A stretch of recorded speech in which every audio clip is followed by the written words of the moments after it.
प्रौद्योगिकी के अंतर्गत जो है हम लोग बहुत सारी चीज़ें पढ़ेंगे। जो बेसिक जो बातें हैं हम लोग थोड़ा तो जान लिए हैं कल, कुछ और बातें भी हैं बेसिक में, जो कि अंतरिक्ष प्रौद्योगिकी में सबसे पहले अगर बात आती है तो बात होती है आपका पहला दिन है इधर, मेरा पहला तो कहाँ थी आप? इसके पहले तो पूर्व स्टूडेंट के रूप में आप आप लोग जुड़े हैं इंक्विक है भाई, सही प्रॉपर इंक्विक है। हाँ सर। अच्छा, लाइट मुझे लगता है व्यवस्था आज हो गई, क्यों मैंने कहा था कि लाइट की व्यवस्था हमसे बता दिया सर ने, आज हो जाएगी। देखिए आज हो गई, प्रभावी रहा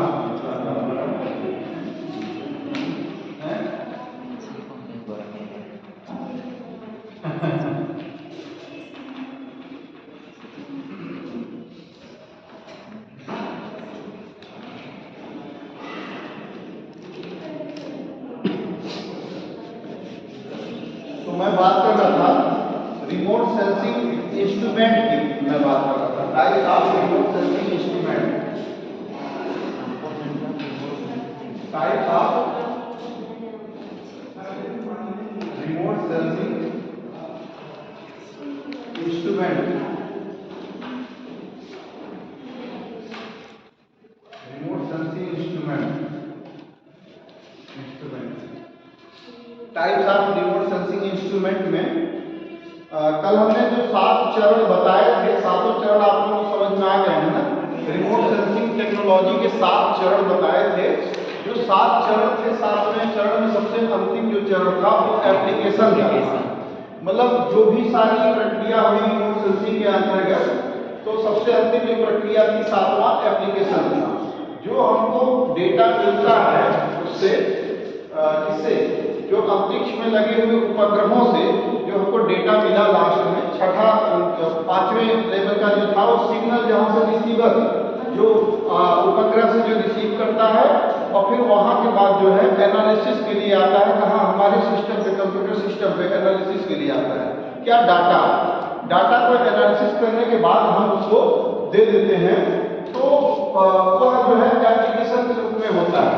अब वहां पे 2 तरह के डाटा आए, कौन कौन से? एक तो रास्टर डाटा और एक वेक्टर डाटा के रूप में। तो data there are two types of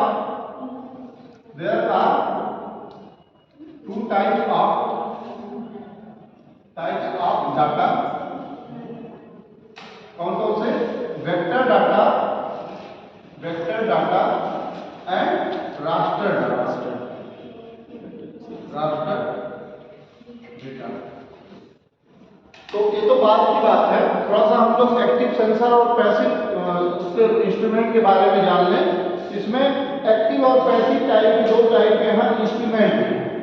2 चीजें हैं, एक तो इंस्ट्रूमेंट जो कि एक्टिव और पैसिव इंस्ट्रूमेंट है, अगर इसकी बात करें एक्टिव और दूसरा पैसिव। अगर हम रिमोट सेंसिंग प्रौद्योगिकी की बात करें, अगर यहाँ पे तकनीक की बात करें, तो यहाँ पे एक्टिव और पैसिव 2 टाइप के जो है इंस्ट्रूमेंट हैं। एक्टिव में क्या है? जैसे रडार टेक्नोलॉजी का, लीडार टेक्नोलॉजी का, रीडार और रडार क्या है? रडार क्या है? RADAR, radar. Radio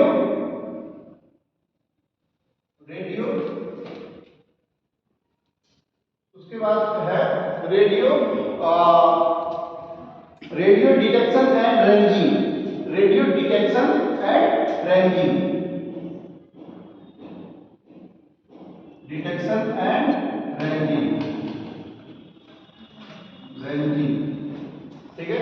radio detection and ranging. इसी प्रकार से है लीडार है LIDAR, क्या है? Light detection and ranging, light detection and ranging, light detection and ranging. कैसे काम करता है ये? रडार जो होता है वो रेडियो जो वेव्स जो भेजता है, मतलब एक ऐसा तकनीक जिसके माध्यम से किसी आपको दिखाई दे रहा है, नहीं दिखाई दे रहा है, इधर थोड़ा सा और आ जाइएगा, ऐसे खड़े होने की जरूरत नहीं पड़ेगी, थोड़ा इधर आ जाइएगा, इसको हटा देके आप कहीं किनारे कर, ठीक है। आप लोग अगर नहीं दिखाई दे रहा उधर चले जाइएगा, ठीक। तो रेडियो डिटेक्शन एंड रेंजिंग और लीडार में लाइट डिटेक्शन एंड रेंजिंग, इस तरह से क्या होता है कि ये ऐसे मतलब उपकरण होते हैं, ऐसे प्रौद्योगिकी के अंतर्गत आते हैं जो कि जिनको किसी बाह्य स्रोत की आवश्यकता नहीं पड़ती है, मतलब प्रकाश के किसी बाह्य स्रोत की आवश्यकता नहीं पड़ती है। ये क्या करते हैं, खुद से ही ये सिग्नल क्या करते हैं, एक प्रकार से उत्सर्जित करते हैं। जो क्या होता है कि जैसे रेडियो वेव्स जो होते हैं, रेडियो तरंगे जो होती हैं, ये उपकरण रेडियो तरंगे उत्सर्जित करता है और वो रेडियो तरंगे जाती हैं और उससे टकरा के फिर वापस आके इसको सूचना देती है। वैसे ही जैसे पराशर तरंगे कौन भेजता है, कौन करता है, चमगादड़। चमगादड़ क्या करते हैं, जब उड़ते हैं तो वो एक तरह से तरंगे, वैसे ही जैसे आप सिंपल अगर भाषा में देखा जाए तो जिस प्रकार से एक दिव्यांग व्यक्ति जो आंखों से बिल्कुल वो होता है, दृष्टिहीन जो होता है, वो अपनी छड़ी का इस्तेमाल करता है, तो छड़ी में से क्या होता है, एक प्रकार से वाइब्रेशन होता है।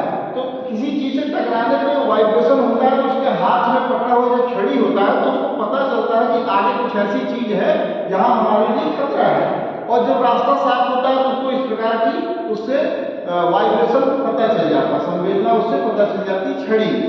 तो इसी प्रकार से रडार टेक्नोलॉजी है, रडार में क्या होता है, रेडियो वेव्स उसके द्वारा निकाले जाते हैं और आने वाली जो दुश्मन की तरफ से जो भी समस्याएं हैं, जैसे मिसाइल के रूप में है अथवा किसी यान के रूप में है जो कि शत्रु की तरफ से आने, तो वो बता देता है कि इस तरह से उनके सिग्नल से पहचान कर लेता है, वो डिटेक्ट कर लेता है और डिटेक्ट करके क्या करता है, उसको अगला कंट्रोल रूम या अगले प्रोसेस तक उसको भेजता है कि इस तरह से इस रेंज में इस तरह की समस्याएं हैं, ठीक है ना।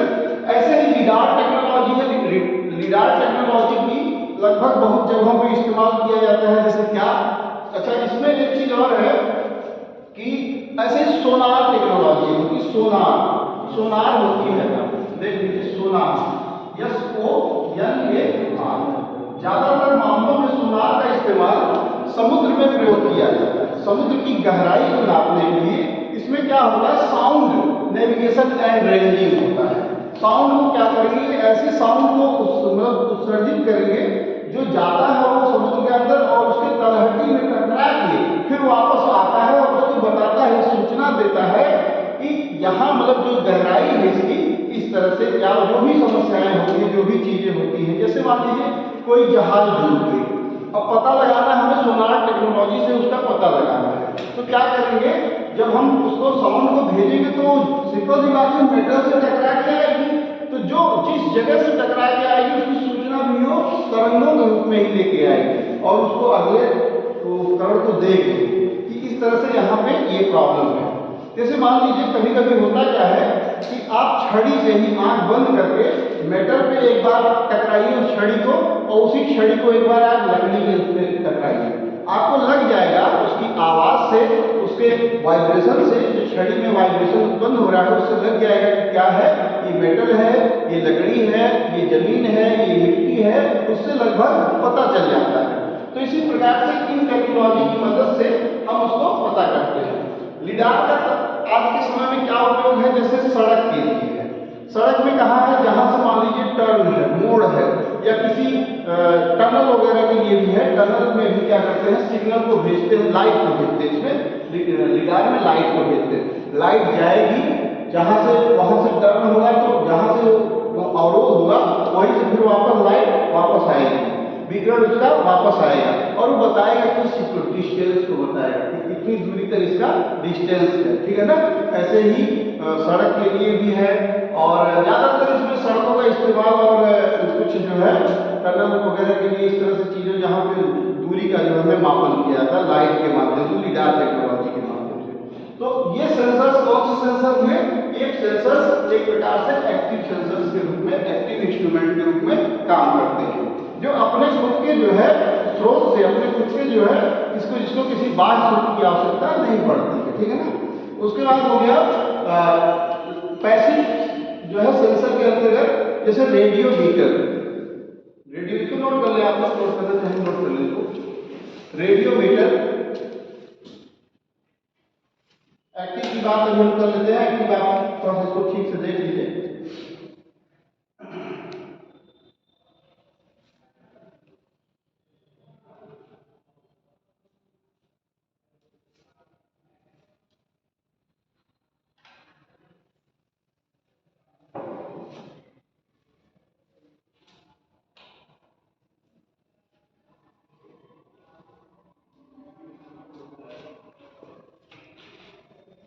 आपको दिखाई दे रहा है?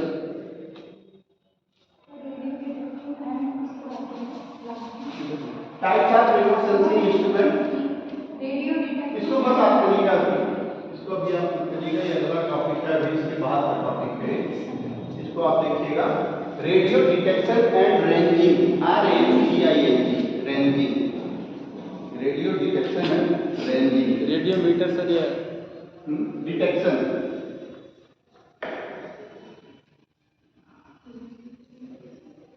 DETECTION, detect, detection, detection and ranging.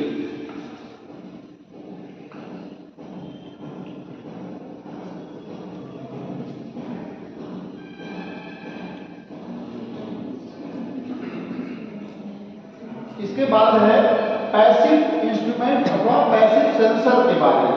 Passive sensor क्या है? जैसे पैसिव के अंतर्गत वे सभी उपकरण अथवा वे सभी सेंसर जो है जो बाह्य स्रोत की, बाह्य प्रकाश के स्रोत पे, ऊर्जा पे क्या होते हैं, डिपेंडेंट होते हैं, आश्रित होते हैं। जैसे आपका हो गया रेडियो मीटर। रेडियो मीटर क्या करता है? अलग अलग तरंगों को रिकॉर्ड करता है। रेडियो मीटर, रेडियो मीटर ये हो गया पैसिव के अंतर्गत हो गया। पैसिव में दूसरा है रेडियो मीटर है। उसके बाद इमेजिंग रेडियो मीटर है। Imaging radio meter,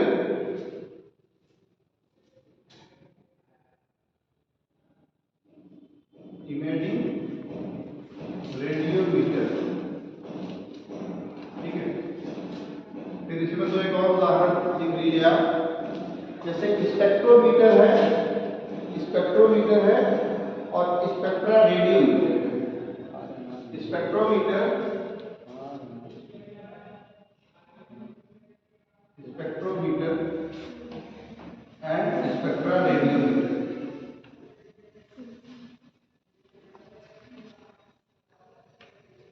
radio meter, जो आप लोग रेडियो कहते हैं, रेडियो जो इंस्ट्रूमेंट एक तरह से होता था, रेडियो जो बाजे का जो एक कौन सा लिसनिंग के लिए उसको कहते थे बाजा, बाजा जो रेडियो होता है। हाँ सर। रेडियो उसको क्यों कहते हैं? क्योंकि उसमें रेडियो तरंगे ही प्रवाहित होती हैं, रेडियो तरंगों को कैच करता है, ठीक है ना। रेडियो तरंगों को ही वो कैच करता है, उसको रेडियो। उसमें सर ऐसे धागे लगे होते थे, छोटी सी मशीन सर, उसको सेट करना। हाँ, तो उसमें बैंड होते थे, बैंड, हाँ, बैंड जो है, बैंड के हिसाब से उसकी क्या करते थे, हम फ्रीक्वेंसी को सेट करते थे। और फ्रीक्वेंसी कैसे हम सेट करते थे? उसी फ्रीक्वेंसी को रेडियो तरंगों को कवर करता था, कैच करता था उसको, ठीक है ना। ये सर बैंड के हिसाब से। ये सर पैसिव तरंगे है ना सर? ये these are passive इंस्ट्रूमेंट, ये पैसिव के अंतर्गत होती है। तो रेडियो मीटर हो गया, जो रेडियो तरंगों को क्या करता है, कवर करता है। इमेजिंग रेडियो मीटर ऐसी चीजें जैसे pixels and dimensions of photo. Imaging radio meter में क्या होता है? पिक्सेल्स, डायमेंशन फोटो के जो है, और इसके अलावा रिजोल्यूशन वगैरह जो निर्धारित होता है, एक इसके अंतर्गत होता है, इमेजिंग रेडियो मीटर के तहत होता है, ठीक है ना। रिजोल्यूशन मतलब वही सर जो ब्लर वगैरह होता है। रिजोल्यूशन मीन्स होता है, मैंने कल आपको बताया था आपके नहीं, रिजोल्यूशन वो होता है, देखिए दो चीजें मैंने कल बताया था, एक तो पिक्सेल्स और दूसरा रिजोल्यूशन। जैसे कहते हैं ना कि ये मेरा जो कैमरा है हाई रेजोल्यूशन कैमरा है, और इसमें ये मेगापिक्सल का है, ठीक है ना। तो रेजोल्यूशन और मेगापिक्सल्स ये दोनों अलग अलग चीजें हैं। यहाँ यह है कि जितना ही हाई रेजोल्यूशन का कैमरा होगा उतना ही ज्यादा मेगापिक्सल्स भी उसका होगा। पिक्सल्स क्या है? पिक्सल्स मैंने कल बताया था कि जैसे आप जब देखते हैं इस तरह से किसी फोटो को, तो इसमें इस तरह से छोटे छोटे इस तरह से ब्लॉक बन के आए रहते हैं। जब आप उसको जूम इन जूम आउट करते हैं तो आपने नेगेटिव देखा है फोटो का नेगेटिव देखा है। जब रील कैमरा वाला होता था उसमें रील डाला जाता था और फट फट करके उसमें लगभग कलर में भी वो चीजें आ गई थी बाद में, तो रील होता था। तो जब आप उसको या किसी कंप्यूटर पे आप किसी इमेज को जितना ही जूम आउट करके देखते हो तो उसमें आपको दिखता है बाद में ऐसे चौकोर उसमें खाने दिखते हैं, जितना उसका ऐसा लगता है आपको कि इससे ज्यादा वो होगा नहीं बड़ा वो चित्र ना। तो उसमें क्या होता है, लास्ट में आपको पिक्सल्स दिखाई देने लगते हैं, कलर्ड पिक्सल्स दिखाई देने लगते हैं। तो पिक्सल्स वही है जो इस तरह से छोटे छोटे चौखाने बने होते हैं ब्लॉक्स, ये पिक्सल्स के रूप में होते हैं, ठीक है ना।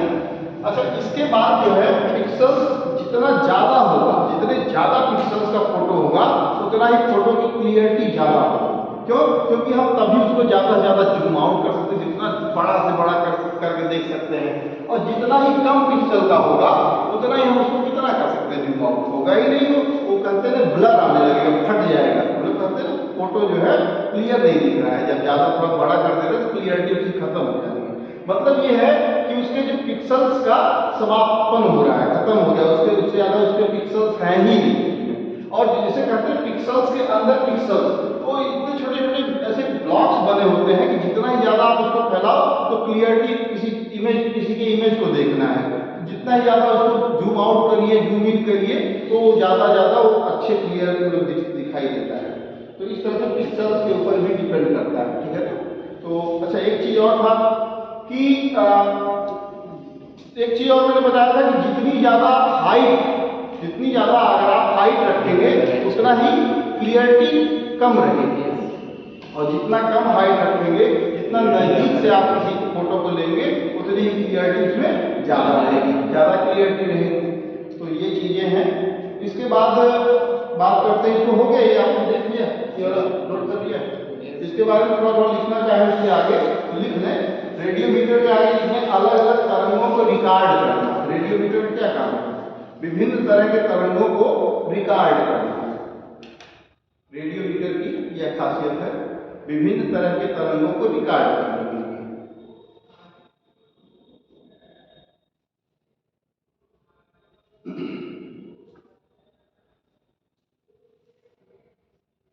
उसके बाद दूसरे में है pixels and dimensions of photo resolution.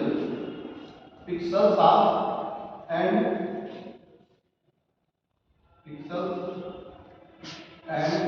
Dimension of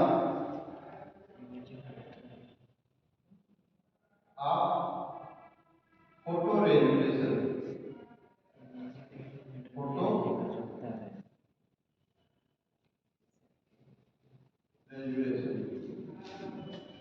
ठीक है।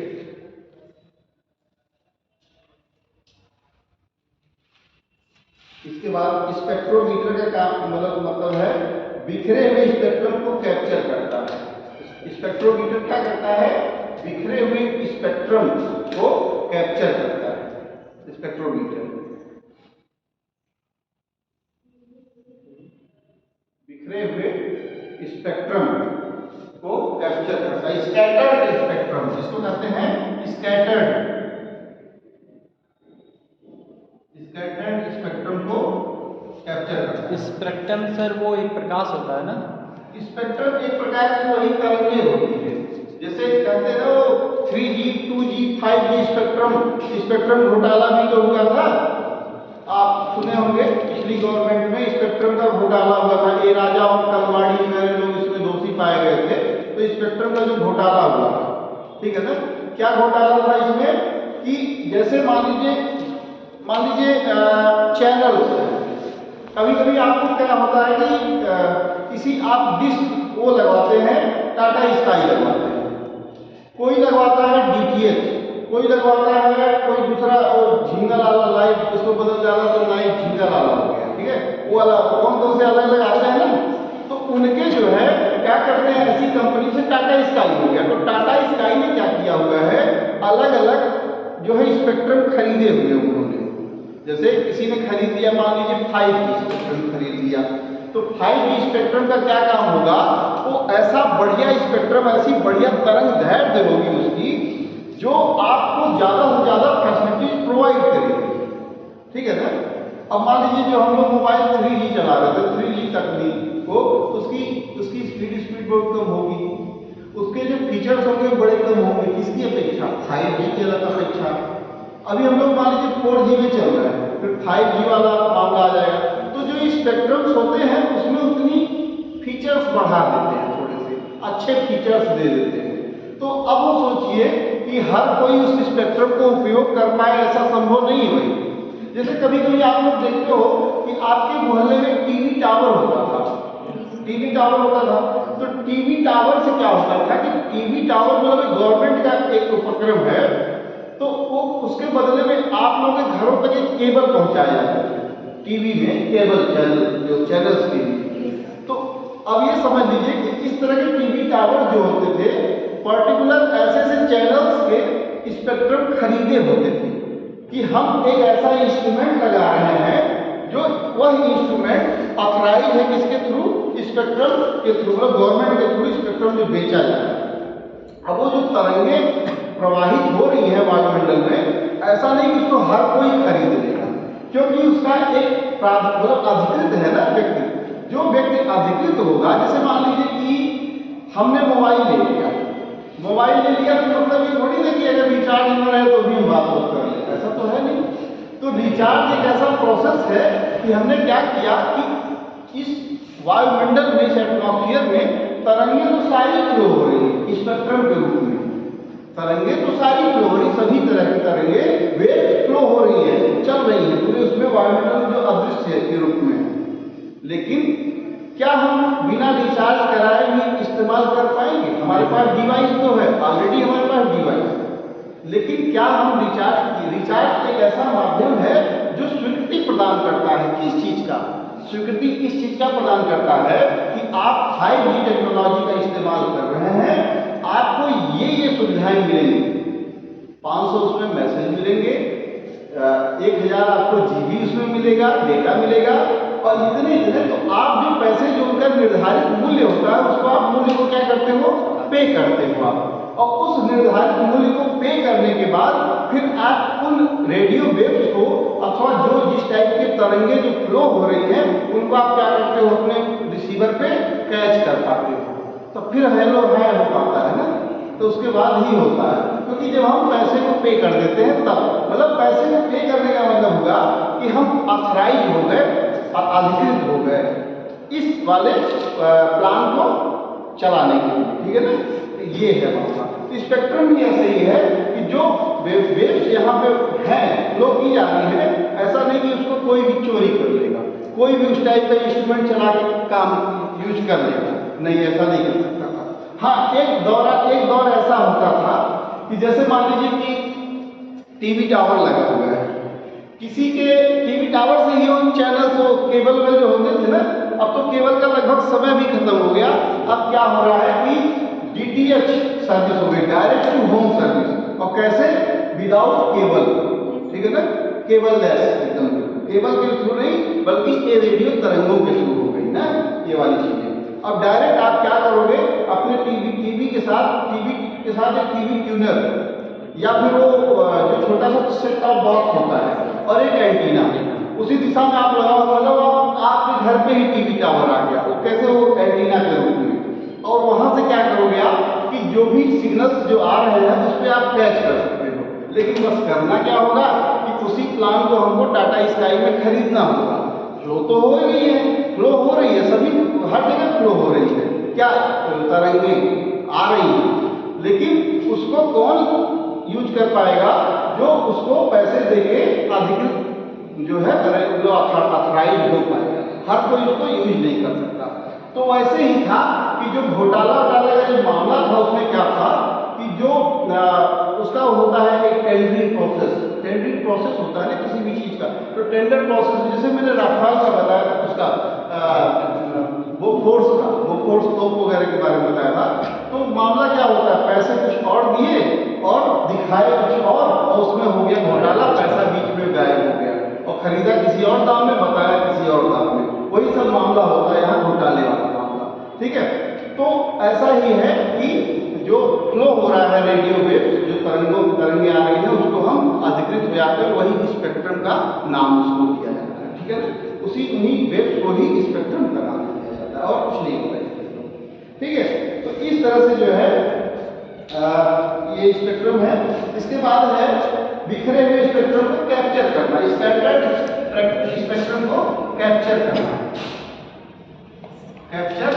करना, बिखरे हुए स्पेक्ट्रम को कैप्चर करने का काम कौन करता है, स्पेक्ट्रोमीटर करता है। इसके बाद बात आई स्पेक्ट्रा रेडियोमीटर। इसका क्या काम है भाई, स्पेक्ट्रा मीटर एंड रेडियोमीटर दोनों का कॉम्बिनेशन है। इसका स्पेक्ट्रोमीटर और रेडियोमीटर का दोनों का कॉम्बिनेशन है। स्पेक्ट्रोमीटर एंड सबको दिख रहा है रेडियोमीटर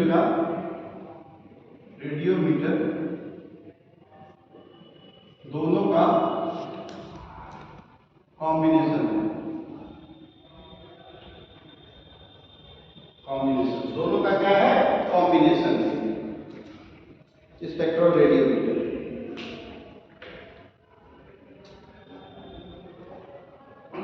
अब हम बात करते हैं दोनों का कॉम्बिनेशन कौन है, स्पेक्ट्रो रेडियोमीटर, ठीक है, स्पेक्ट्रो रेडियोमीटर उसी के सामने लिखना है, इसके बारे में आइडेंटिफिकेशन के रूप में, ठीक है ना। अब हम बात करते हैं डेटा, टाइप्स ऑफ डेटा, जो हमको डेटा मिल रही है, टाइप्स ऑफ डेटा। कहीं से किसी को प्रॉब्लम समझने में, बताइए, सही समय है, ऑफर सीमित समय तक के लिए। कहीं से किसी को कोई प्रॉब्लम, जिसके मन में उठने वाले कोई क्वेश्चन नहीं। अब हम बात करते हैं टाइप्स ऑफ डेटा,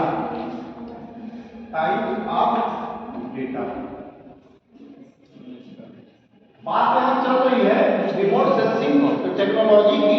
तो रिमोट सेंसिंग टेक्नोलॉजी में के अंतर्गत आने वाले जो हमको डेटा जैसे मिलते हैं, जो इस सैटेलाइट से जो हमको उपग्रहीय जो डेटा मिलते हैं, किस चीज की डेटा उसकी जैसे भू स्थैतिक डेटा जो होती है, मतलब जो निगरानी के लिए होती है, जो पृथ्वी पे वो सारी चीजें, जैसे भौतिक और जो भी जो चीजें हैं प्राकृतिक, जो सारे रिसोर्सेज हैं उनकी निगरानी की, ठीक है। तो जो डेटा हमको मिलते हैं, दो तरह के डेटा यहाँ होते हैं। एक तो होता है रास्टर डेटा और एक होता है, सॉरी इसको वेक्टर कर लिखेंगे हम, वेक्टर डेटा और दूसरा रास्टर डेटा।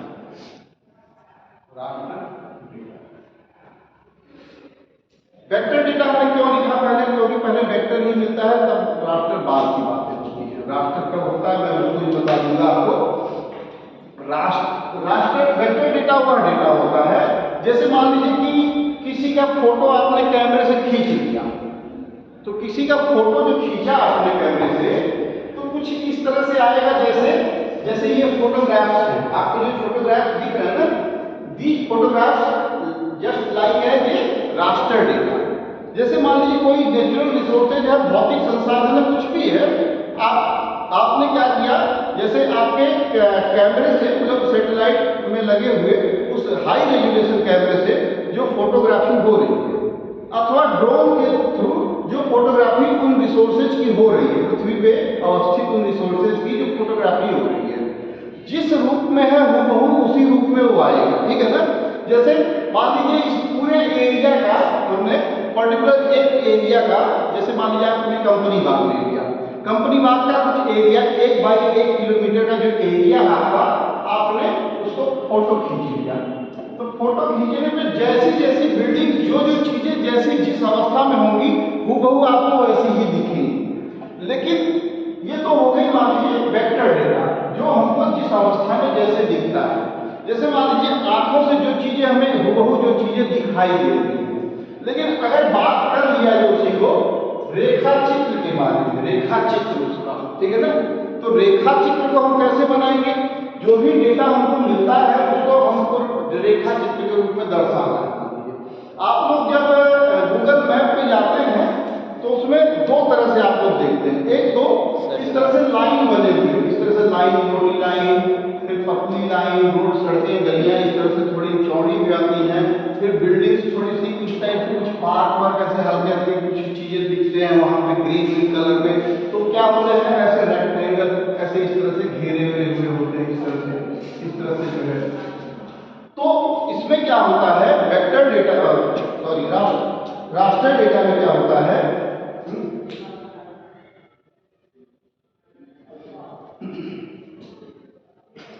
हमने गड़बड़ कर दिया क्या डेटा जो होता है वास्तव में जो चीजें हमने बताया वेक्टर के रूप में, आपको इसको रास्टर के रूप में याद रखिएगा। मतलब जैसे जैसे हम कैमरे से किसी चीज को फोटो खींचते हैं, जैसे इसको पहले इसलिए मैं दिख ही रहा तभी मैं बार कंफ्यूज हुआ हूँ कि पहले हमको क्या देखना है। रास्टर वो होता है जैसे हमने कैमरे से अथवा किसी सैटेलाइट से कैमरे से जो फोटो हुबहू देखा। जैसे मान लीजिए ये फोटोज है, जो ये फोटोज क्या है, ये रास्टर के रूप में, रास्टर डेटा के रूप में है। लेकिन वेक्टर डेटा में हमको जो मिलता है, वेक्टर डेटा वो किस रूप में मिलता है, पॉइंट, लाइन एंड पॉलीगॉन के रूप में मिलता है। ठीक है, पॉइंट, लाइन एंड पॉलीगॉन, ठीक है, पॉलीगॉन होता है। जैसे मान लीजिए कि किसी पर्टिकुलर एरिया का पूरा हमने ड्रोन सर्वे किया है, ड्रोन फ्लाई करके उसका हमने क्या किया, इमेजरी लिया, चित्र लिया है। फिर उसमें हम क्या करेंगे, जो जैसी चीजें होंगी फिर उसको हम डिजिटाइज करेंगे। डिजिटाइज करके रास्टर डेटा को डिजिटाइज करके हम किस फॉर्म में कन्वर्ट करते हैं, वेक्टर फॉर्म में कन्वर्ट करते हैं। ये ध्यान रखना, आप लोग लिखिएगा, अभी मैं लिखवा दूंगा आपको। ये क्या करना है, वेक्टर फॉर्म में फिर हम उसको रिप्रेजेंट करते हैं। और वेक्टर फॉर्म में किसी इमेजरी को रिप्रेजेंट करने के लिए पॉइंट, पॉलीगॉन और लाइन के रूप में होता है। जब आप मैप को बनाते हैं, किसी नक्शे को बनाते हैं, तो आपको इन्हीं तीन चीजों की सहायता लेनी पड़ती है। ठीक है ना। जैसे मान लीजिए कि आपको ये दिखाना है आपके एरिया में कितने बिजली के पोल बने हुए हैं, कितने बिजली के पोल बने हैं। आपने क्या किया, ड्रोन को फ्लाई कर दिया और ड्रोन ने फ्लाई करके अपना पूरा एक एरिया कवर कर लिया, पूरा एक मोहल्ला ही कवर कर दिया।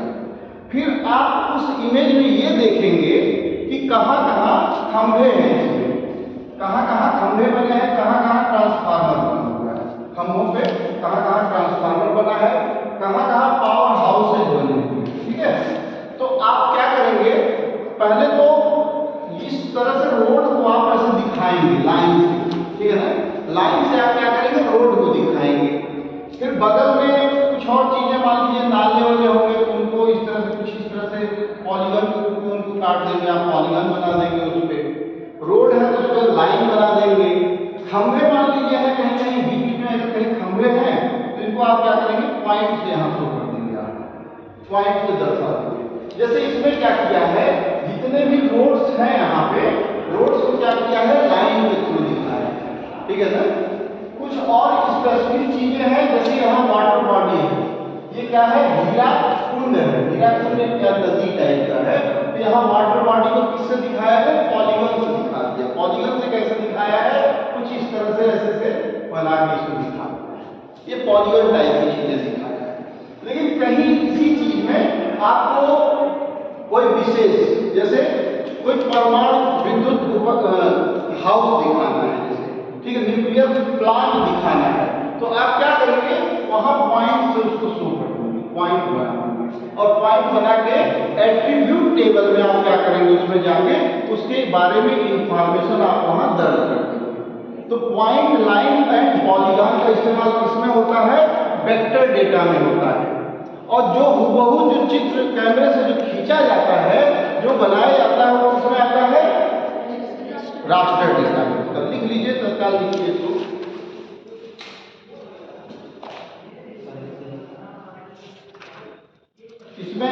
लोग जैसे एक्टिव और पैसिव सेंसर में आप लोग कंफ्यूज मत होइएगा, ऐसे ही रास्टर और वेक्टर डेटा में मत कंफ्यूज होइएगा, ठीक है ना। तो रास्टर डेटा में लिख लीजिए, रास्टर डेटा के अंदर है टाइप ऑफ डेटा, और दो टाइप के यहाँ डेटा है, एक रास्टर है, दूसरा वेक्टर डेटा है।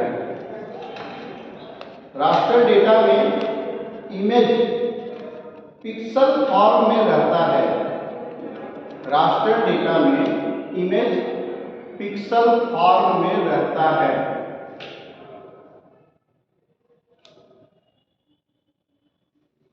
जैसे सैटेलाइट इमेज, इसमें satellite image,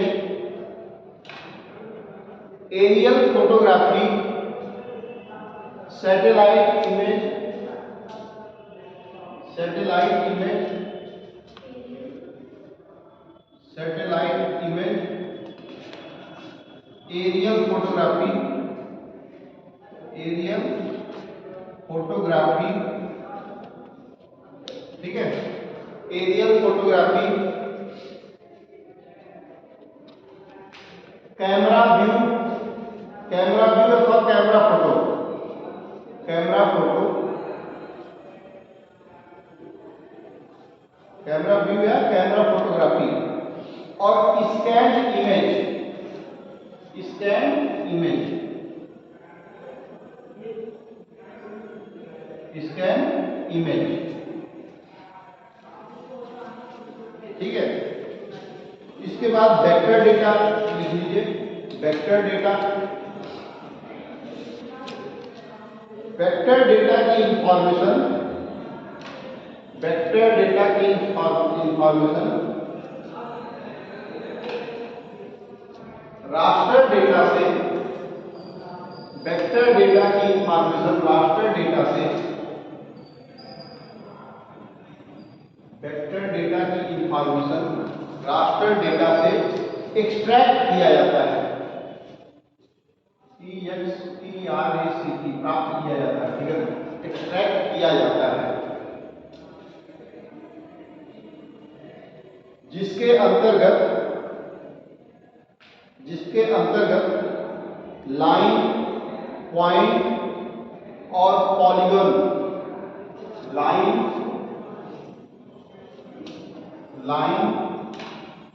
point and polygon, polygon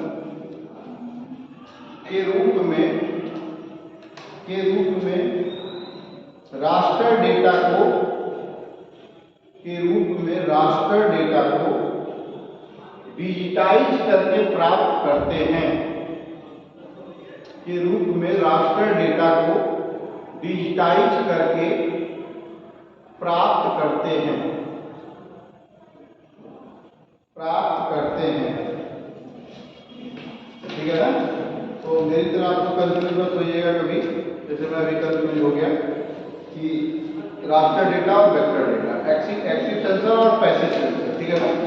active क्या है, जो अपना जो वह है ऊर्जा वो स्वयं उत्सर्जित करके कार्य को करता है, पैसिव क्या है, जो बाह्य स्रोत पे आधारित होता है, ठीक है ना।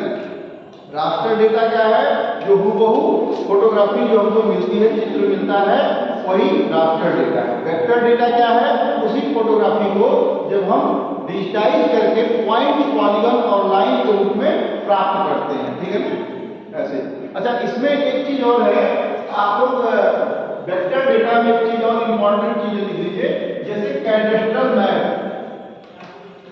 कैडेस्ट्रल मैप, सजरा नक्शा आपने देखा है, खतौनी और खसरा, सजरा नक्शा, तो उसमें नक्शे बने होते हैं इस तरह से ना, चक और कटे रहते हैं इस तरह से खेतों को, इस तरह से।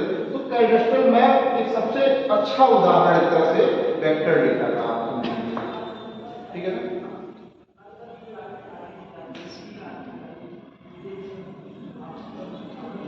एक तरह से इसको हम मान सकते हैं, टोपो सीट भी आप लोग देखते हो, टोपो सीट,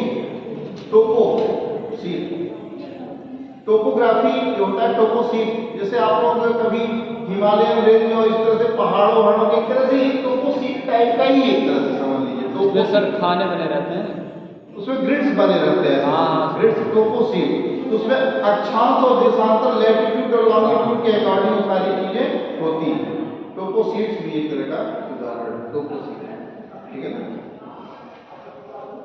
तो उम्मीद है कि आप लोगों को basics of remote sensing and drafted data, vector data और एक्टिव सेंसर और पैसिव सेंसर ठीक से समझ में आ चुका है, ठीक है ना। अब हम लोग बात करेंगे जीपीएस की, ग्लोबल पोजिशनिंग सिस्टम। ये क्या चीज है भाई? जीपीएस। जीपीएस आप लोग मोबाइल में भी जीपीएस उपयोग करते हैं? जी सर। जीपीएस आप लोग मोबाइल में भी उपयोग करते हैं? पेपर देने जाना रहता है सर, तो जीपीएस उसी का उपयोग किया। Global positioning system.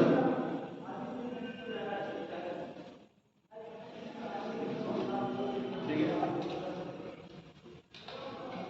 Global positioning system, वैश्विक संसूचक यंत्र भी बोलते हैं। हिंदी में लिखना चाहेंगे वैश्विक संसूचक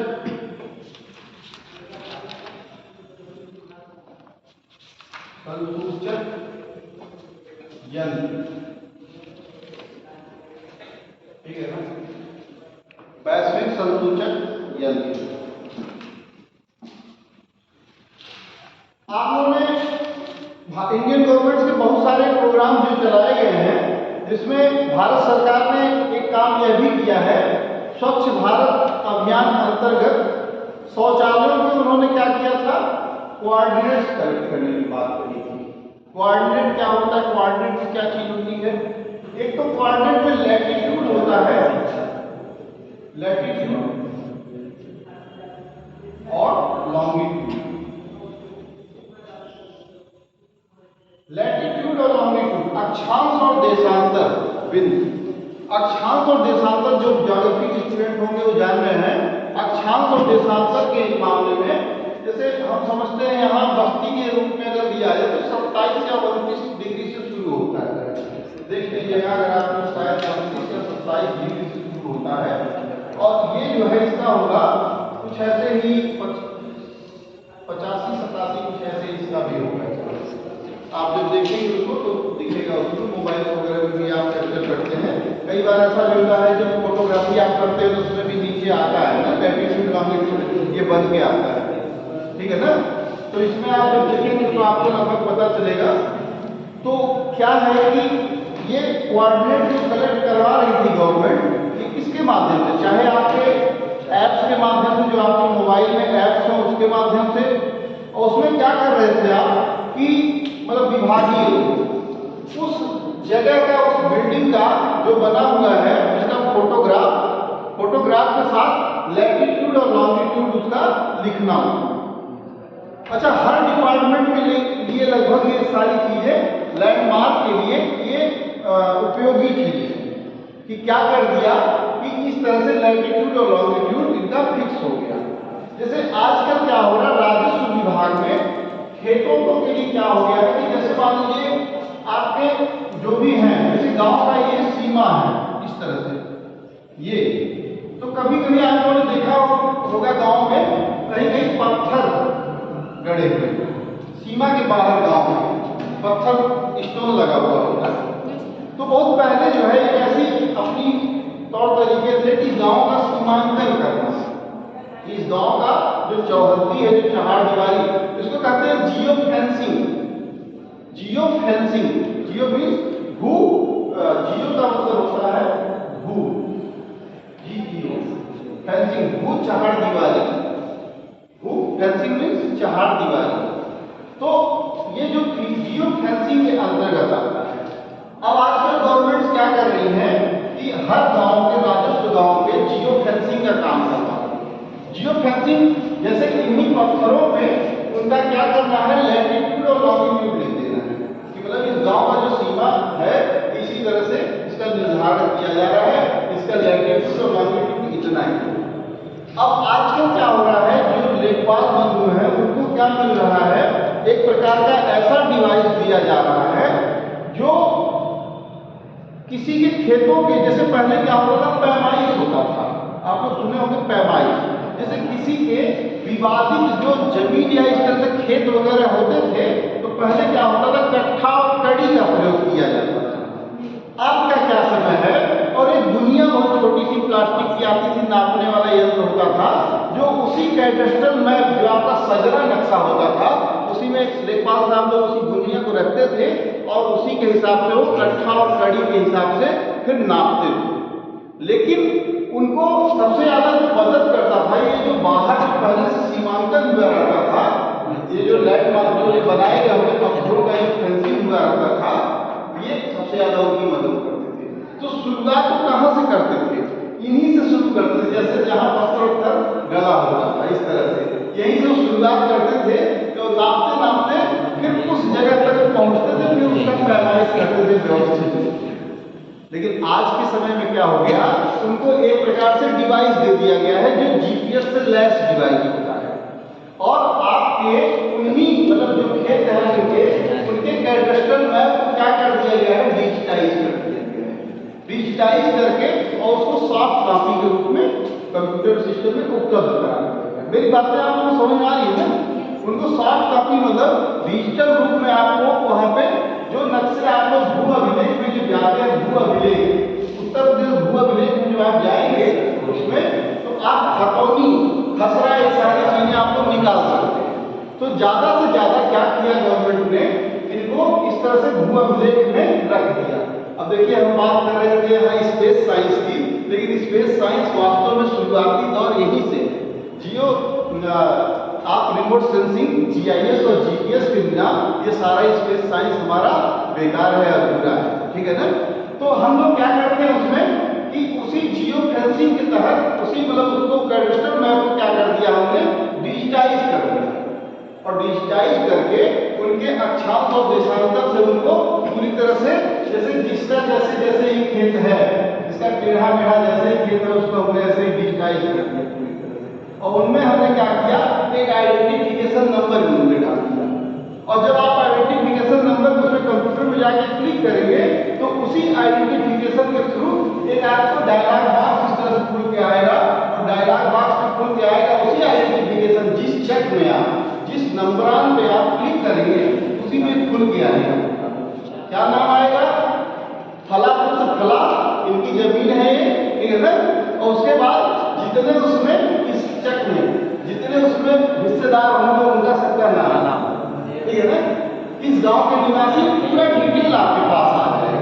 तो इस तरह से अब गवर्नमेंट ने क्या कर दिया, राजस्व विभाग को, रेवेन्यू डिपार्टमेंट को बहुत ज्यादा वाईफाई तरीके से बना दिया। मतलब वो कट्ठा दुनिया वो सारी चीजें इंस्ट्रूमेंट जो हम लेके जाते थे वो सारी व्यवस्था भी उसकी खत्म कर दी, और वो जब डिवाइस लेके जाएंगे। वैसे ही मैं बात कर रहा था, अब हम अपने मुख्य मुद्दे पे आते हैं, जीपीएस पे आते हैं। जीपीएस में क्या होता है, मुख्य रूप से 3-4 बातें वो बताता है। क्या क्या बताता है, देखिए, एक तो कोऑर्डिनेट बताएगा,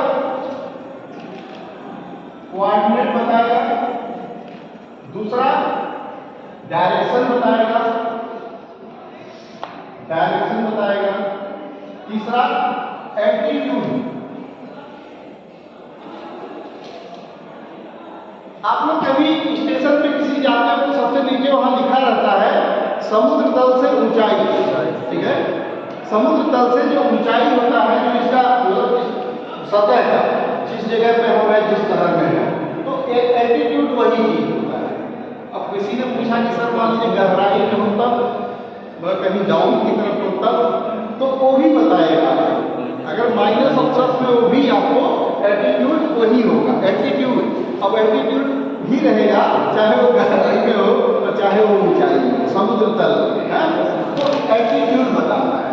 कोऑर्डिनेट में क्या बताएगा, लैटिट्यूड और लॉन्गिट्यूड बताएगा, डायरेक्शन बताएगा कि आप किस दिशा में हो, किस जगह पे हो, आपकी मतलब वास्तविक जो है स्थिति क्या है इस अर्थ में, इस पृथ्वी में, ठीक है ना?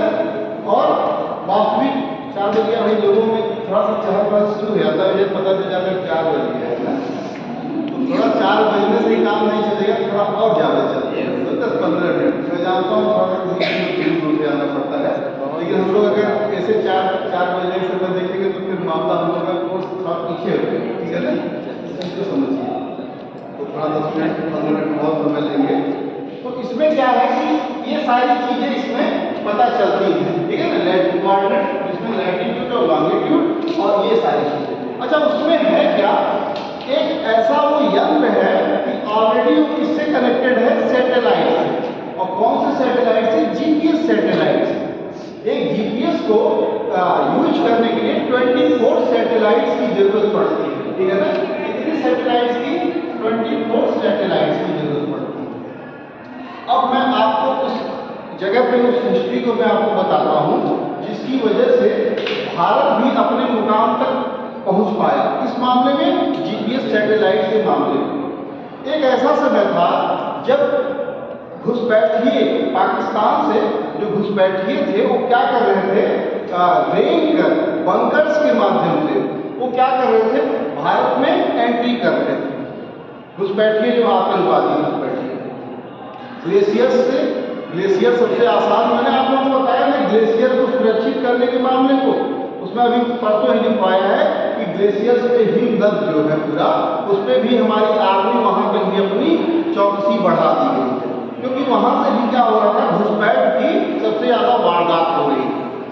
उसके बाद ग्लेशियर से जो आते थे तो उनके निशान पता चलते थे कि इसमें बर्फ थी, लेकिन जो कारगिल का जो वार हुआ, युद्ध हुआ 99 में, उसका सबसे बड़ा कारण घुसपैठ की ही वजह से। उसके बाद क्या हुआ कि जो घुसपैठ की स्थिति जो देखने के लिए भारत ने अमेरिका के जीपीएस की सहायता मांगी, जिसका नाम नौस्टार है। अमेरिका के जीपीएस का नाम क्या है, नौस्टार, नोट कर लेंगे। अमेरिका के जीपीएस टेक्नोलॉजी का नाम है नौस्टार,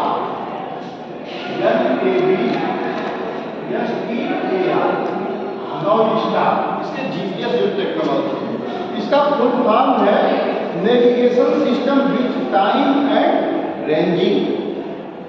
इसका जो वह है क्या full form, navigation system, navigation system with time and ranging, ranging. ये किसका है, यूएसए का है, यूएस आर्मी के द्वारा इन्वेंशन किया गया, लॉन्च किया गया यूएस आर्मी। अच्छा, तो क्या हुआ कि भारत ने उनसे मदद मांगी कि हमें अपने जीपीएस की सहायता से हमें ये बताएं कि जो घुसपैठिए हैं उनके लोकेशन दीजिए, हमें आपके जीपीएस सैटेलाइट की मदद चाहिए। तो उस समय सिंपल सी बात है भाई, भारत के अपेक्षा पाकिस्तान जो है अमेरिका का हिमायती हुआ करता था, तो अमेरिका ने अपने जीपीएस प्रौद्योगिकी को मदद देने से बिल्कुल मना किया। फिर उसके बाद जाके भारत ने लगभग 2004 के आसपास में क्या किया, भारत ने अपने खुद गगन जीपीएस सैटेलाइट के नाम से गगन वो लॉन्च किया। गगन, नोट करते हैं गगन, ठीक है, गगन कुछ समय के पश्चात गगन।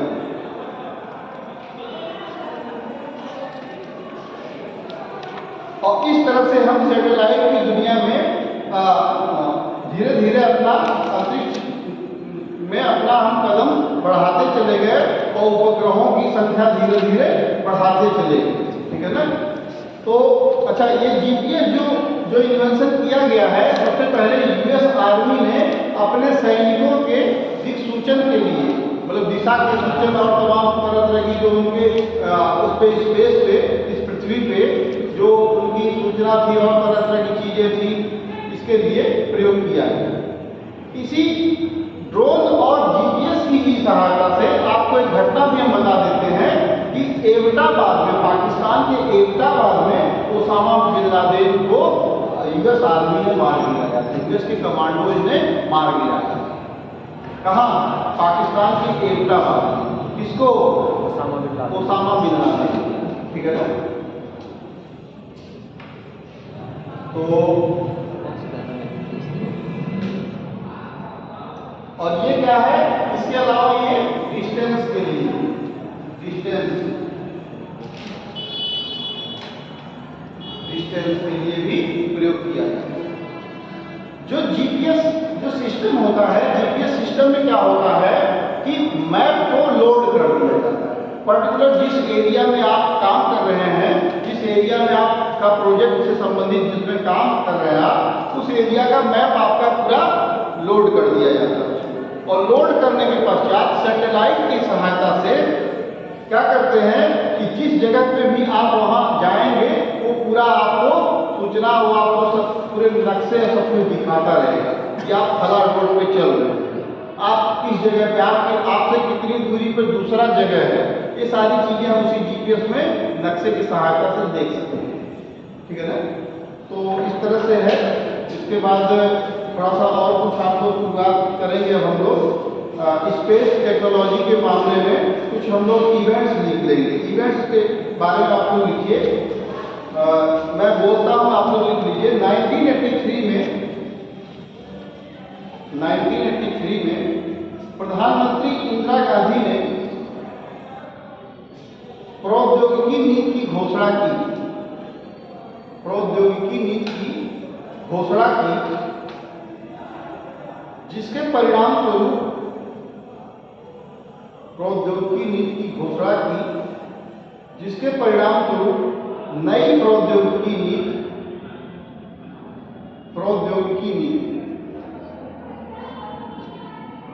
टेक्नोलॉजी पॉलिसी, ठीक है, टेक्नोलॉजी पॉलिसी इसको लिखना चाहेंगे। नई प्रौद्योगिकी नीति 1993 घोषित की गई। अब आपसे परीक्षा में पूछ सकता है कि नई प्रौद्योगिकी वर्ष, ठीक है ना, कब है? तो 1993 में, न्यू टेक्नोलॉजी ईयर, नई प्रौद्योगिकी वर्ष किस समय लागू किया गया? 1993, ठीक है ना। इसके बाद है अगला पॉइंट, हम लोग थोड़ा सा जानकारी करेंगे भारतीय अंतरिक्ष अनुसंधान के बारे में, इंडियन स्पेस रिसर्च।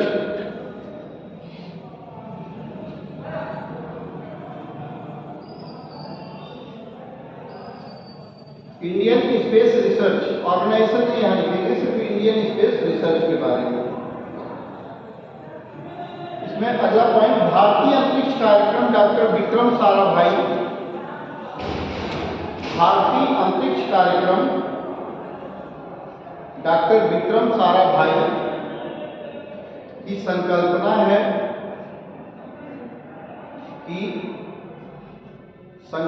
है और होमी यहाँ की भावना किससे संबंधित है भाई? एटॉमिक रिसर्च, ठीक है ना। और ये डॉक्टर विक्रम साराभाई स्पेस, ठीक है, स्पेस रिसर्च से रिलेटेड। इन सब चीजों को आपसे पूछता है और मैच मेकिंग भी आता है, ये सब चीजें आप लोग ध्यान रखेंगे। तो भारतीय अंतरिक्ष कार्यक्रम डॉक्टर विक्रम साराभाई की संकल्पना है, जिन्हें भारतीय अंतरिक्ष का जनक कहते हैं, जिन्हें भारतीय अंतरिक्ष का जनक कहते हैं। अगला पॉइंट, 1962 ईस्वी में भारत सरकार के परमाणु ऊर्जा, 1962 ईस्वी में भारत सरकार के परमाणु ऊर्जा द्वारा, एटॉमिक एनर्जी द्वारा, ठीक है ना, द्वारा भारतीय राष्ट्रीय अंतरिक्ष अनुसंधान, भारतीय राष्ट्रीय अंतरिक्ष अनुसंधान का गठन किया गया,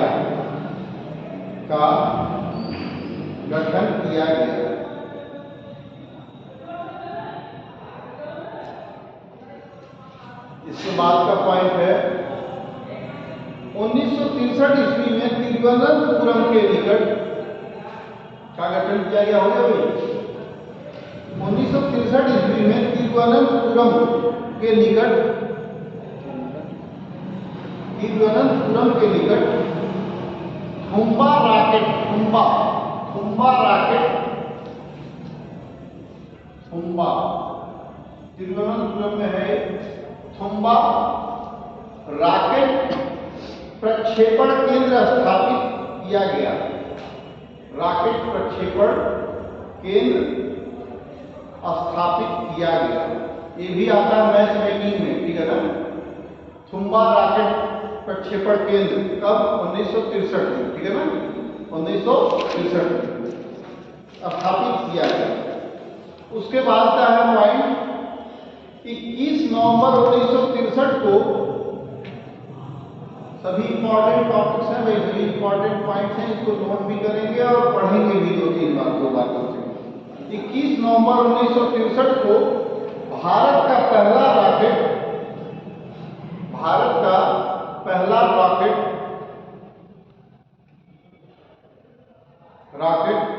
अंतरिक्ष में प्रक्षेपित किया गया।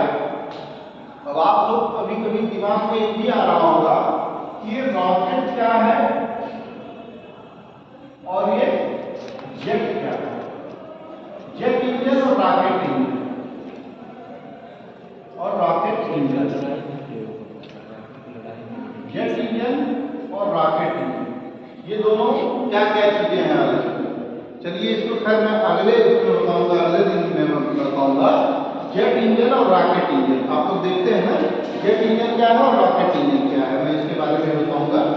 कुछ हमारे जो मिसाइल्स हैं वो रॉकेट के थ्रू भेजे जाते हैं और कुछ मिसाइल जेट इंजन के थ्रू भेजे जाते हैं। तो जेट क्या है और रॉकेट क्या है, ठीक है ना। उसमें एक माइक छोटा सा मतलब डिफरेंस है। तो छोटा सा क्या है, वो मान के चलिए ऑक्सीडाइजेशन का, तो मतलब ऑक्सीजन का डिफरेंस है। फ्यूल दोनों में भरा जाता है, लेकिन क्या होता है कि ऑक्सीजन जो है, ऑक्सीजन का अंतर है, वो मैं चीजें बताऊंगा आपको।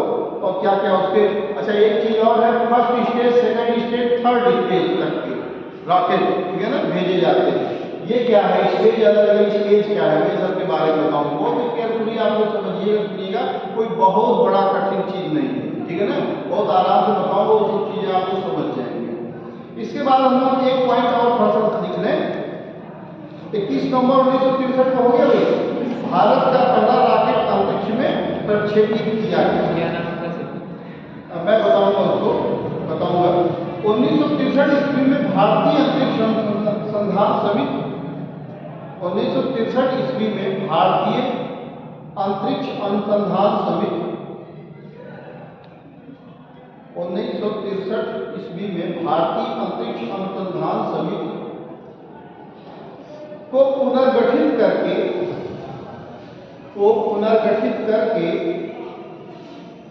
उसे भारतीय अंतरिक्ष अनुसंधान संगठन, इसरो का नाम, इसरो आप लोग लिख सकते हैं, समिति को क्या कर दिया, बस संगठन बना दिया, बाकी सब वही है। भारतीय अंतरिक्ष अनुसंधान समिति को क्या कर दिया, संगठन बना दिया बस।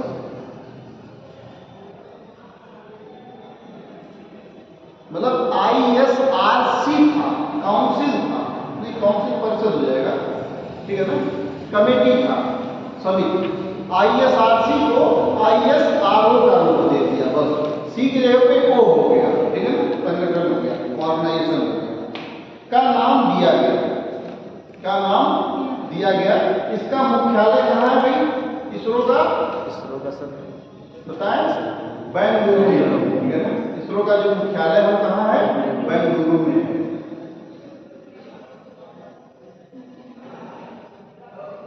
इसका मुख्यालय बेंगलुरु में है। इसके बाद का एक पॉइंट और है, 1972 में स्वतंत्र रूप से भारत सरकार, 1972 में स्वतंत्र रूप से भारत सरकार ने अंतरिक्ष विभाग एवं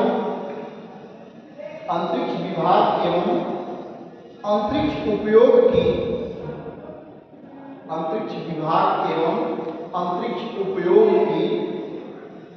स्थापना की। कब की, 1972 में, ठीक है ना, 1972 में। और इसका भी मुख्यालय कहाँ है, बेंगलुरु में। इसका मुख्यालय बेंगलुरु में है। और एक इम्पॉर्टेंट पॉइंट लिख लीजिए इसके बाद ही बंद कर देते हैं।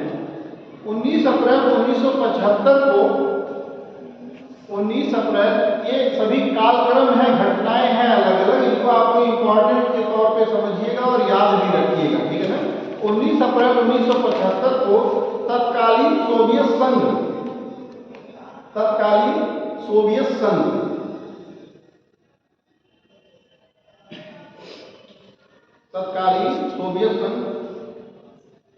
के एक प्रक्षेपण केंद्र के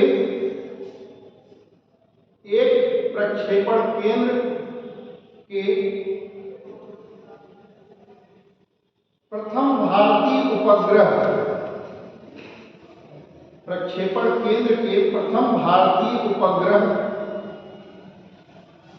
आर्यभट्ट को अंतरिक्ष में भेजा गया है। किसकी मदद से भेजा गया भाई? तत्कालीन सोवियत संघ की मदद से, ठीक है ना, तत्कालीन सोवियत संघ की मदद से। सोवियत संघ दो टुकड़ों में बटा भाई, कब? 92 में सोवियत संघ दो टुकड़ों में बटा। किसमें बटा? एक अमेरिका है, एक अमेरिका और दूसरा रूस, ठीक है ना।